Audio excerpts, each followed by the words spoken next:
Ons het laas week gesê, hierdie maand het ons baie fenomenale vroue op hierdie show. Lynette is een van hulle, haar stem vir gesel RSG luisteraars. Soggens werk toe, waar hulle ook al heen op pad is, en die wat by die huis bly hoor het natuurlik in hulle huise. Vanaand sit sy hier in jou voorkamer op ons couch. Baie welkom. Baie dankie vir die uitnodiging. Kom ons begin sommer met 'n vraag oor, kyk, jy is nog gewoond aan dat jy altyd vrae aan ander mense stel. Ja. Vanaand is jy nou aan die ander kant. Wie is Lynette Francis?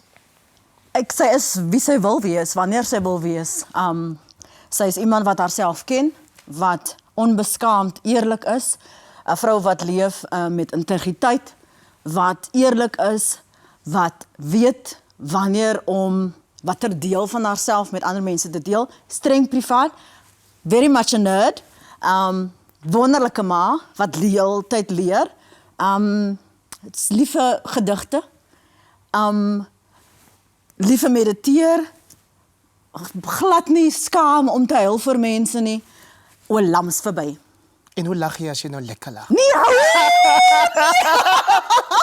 Kan jy so, as hy klein tongetjie uitkom? Ja. Soms moet 'n mens liever nie so lag nie, en veral nie in televisie nie. Maar 'n loopbaan wat in die journalistiek in die gedrukte media begin het by Rapport. Ja, ek was 'n student, journalistiek student by die destydse Skakel en Technikon, wat nou CPUT is, en journalistiek, aanvanklik wou ek 'n staatsaanklaer wees, maar ek het gehoor jy moet 7+ jaar swat, en hulle betaal mettertyd geld. Toe dink ek weer maatskaplike werk, of sielkundige, maar iemand het vir my gesê, jy skryf, en jy kan jouself goed uitdruk, hoekom die journalistiek, jy het 'n natuurlike nuuskierigheid, en 'n goeie mense, sin vir mensekennis. En toe het ek dit gedoen, en dit is my roeping. Ek weet wat ek doen. I always say to people, I know who I am, I know what I am, and I know how I serve. So ek kompeteer nie met ander mense vir hulle jobs en hulle goedie, want ek weet wat my roeping in die lewe is, en ek leef hom uit. Dis 'n lewe wat begin het op die Kaapse vlakte. Ja. Hoeveel het die aanvanklike keuse van 'n loopbaan om 'n regsgeleerde te word of 'n maatskaplike werker te doen met daai omgewing? Dit is alles, dit vleg eintlik in mekaar, né? Want as jy 'n joernalis is, dan is jy soms sielkundige, want jy moet luister na mense. Jy moet jou man kan staan, in hierdie geval my vrou kan staan. Jy moet 'n argument kan voer en hou. So daar's die redenasie vermoë, die observering. Dit is in een gevleg. Dis nie afsonderlik nie. Maar kon nou aan die Cape Flats was daar nie mense wat joernaliste was nie. Kyk hierso, toe ek groot geword het, was daar baie mense wat soos ek gelyk het op TV, né? Laat ons nou ook nie dit vergeet nie. So daar was nie rolmodelle wat jou lewe op die flatse gereflekteer het nie. Maar een rolmodel wat jy baie oor praat, is onlangs afgesterf Zelda Jongbloed, wat jou eerste redakteur was. Onder meer, en laas Vrydag het jy vertel van die invloed wat sy op jou lewe gehad. Ja. Vertel vir die kykers, wat was die vraag wat sy vir jou gevra het in jou onderhoud? Hulle was maar so nie daar nie. Nee, kan nie dit sê nie. Nee. Okay, maar iets oor wat jy by haar geleer het. Dis okay, iets wat jy by haar geleer het. Ek is nie skaam om dit te sê nie, want ek het dit daarom op Facebook live gesit. Sy het vir my 3 vrae gevra. Die eerste vraag wat sy vir my gevra het is jy 'n virgin? En ek was tot op baie lank. Dit is 'n gesinsprogram, ja. Ja, ek hoor so op PG-13. Ja. Maar ek dink sekerlik as ouers nie met hulle kinders oor seksualiteit gesels het op hierdie ouderdom. Dis wat Lynn Forbes 'n vorige keer op ons show gesê het, ja. So ek neem aan dat daar is begeleiding selfs wanneer hulle die program kyk. En daar is 'n jong kind nou in jou huis. Haar naam is Maya Milagro. Ek lees dit nou maar hier van die tablet af. Ek sien so. Waar kom die name vandaan? Maya is 'n Hebreëse naam en Milagro is 'n Spaanse naam vir wonderwerk, miracle, milagros. En sy is my wonderwerk. Op elke vlak. Nee, die feit toe ek nou swanger raak, mense het gedink ek wil nooit 'n kind hê nie. Hulle verstaan nie, ek het so, en vir 'n vrou en 'n swart vrou is dit baie moeilik, want jy moet so baie insit om jou loopbaan te bou. Daar is soms net nie die gerief om kind te hê, huis op te sit en al daai goedie, want dit is black tax wat jy moet betaal. Ja. So, dit het soos 'n wonderwerk in my lewe gebeur, en dit het werklik my lewe verdiep, as vrou en as ma. En hoe sou jy sê, het jou eie ma se invloed in jou lewe jou gehelp vorm vir maatskap? Ek dink die feit, my ouers is en was baie streng met my. En ek is nie so met Maya nie. Ek behandel Maya soos my gelyke in die sin dat ek noem haar my little person, en dan sal ek vir haar sê, hierdie is die keuses wat jy moet maak.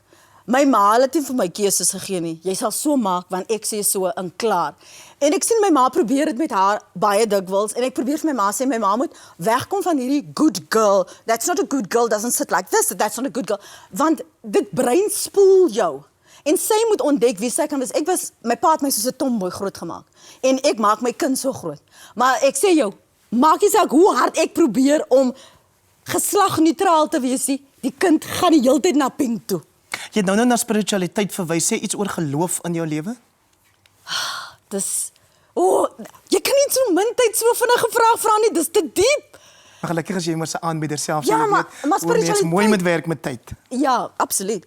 Spiritualiteit het my gehelp om die dood beter te verstaan, om my doel hier op aarde beter te verstaan, om nie vas te kyk in mense se geloofsoortuiging nie, mense se seksualiteit nie, wat ons so maklik as kampies plaas. That is not why we were born. I believe, toe God gesê het in die 7 dae, het hy die wêreld, of die aarde geskape. Wat daarna gebeur het vir jou ook 'n skepper gemaak. Elke dag, as jy hierdie aarde bewandel, jou lewe, jou keuses, met wie jy in aanraking kom, jy skep elke dag jou ervaring, dit wat terugkom, jou karma, die goedheid en die guns in jou lewe, maar ook die simpel nonsens wat jy aanvang, gaan jy voor ma of pa staan. So dit is 'n siklus, dit is nie net een ding wat oorgaan in 'n ander ding. Ek glo byvoorbeeld, en dit is hoekom ek so geïnspireerd was deur Lynette se verwysing na Indië. Ek glo in reïnkarnasie, maar dis my geloof en ek hoef myself nie aan enige persoon te verduidelik nie. Lynette, ons tyd is ongelukkig heeltemal te min vir 'n gesprek met jou, maar laat ek jou nou vra oor, jy skryf ook vir Son op Sondag 'n rubriek oor mense wat jy teekom of met wie jy onderhoude doen op radio en televisie. Wie is daai een mens, so kort as wat jy kan, wat werklik 'n indruk op jou gemaak het in so 'n onderhoud? Kan ek vir jou eerlikwaar sê, ek plaas niemand op 'n pedestal nie, want ons het almal voete van klei. Soos ek opgewonde raak oor Heinrich Wyngaard, raak ek net so opgewonde oor oom Solly, wat die buite excited is. Hi Lynette, ek ken jou stem. Vir my is mense dieselfde. Solank jy weet wat jou doel op aarde is, en jy leef dit uit, and you can live with yourself, your God and your conscience, dan is ek baie gelukkig. Hoe hou 'n mens jou voete op die aarde wanneer jy erken word by die lughawe en by funksies as die vrou van die televisie, of die vrou van die radio? Want my lewe, my keuses, wie ek is, word nie gedryf deur my ego nie. Ek sit in, hou nie dop, hoe gebruik ek die regte woord, is dit nou reg genuanceerd nie. Dis nie waaroor dit gaan nie. Jy moet weet wie jy is en ek weet wie ek is. Ekskuus dat ek as 'n man so vinnig op jou moet afkom, maar 'n boodskap vir vroue maand. Ek dink ons raak verstrengel in die rolle wat ander vir ons skep. As ma, as vrou, as lover, as kind, as dogter, as werker, as baas. Jy het die mag om self te besluit wie jy gaan wees. And you need to stand in your power. Because if you don't know who you are, someone else is going to come along and they will tell you who they think you are. Baie dankie dat jy vanaand hier was. Kuier dit en vir hy belangrike boodskap aan vroue. Wees welkom. Op skool het ek daar op Caledon golfsakke gedra op Saterdag en Woensdagmiddag of gekerry soos ons sommer gesê het. Nou net hierna wys 'n jong golfspeler vir jou en vir my hoe die game eintlik gespeel word.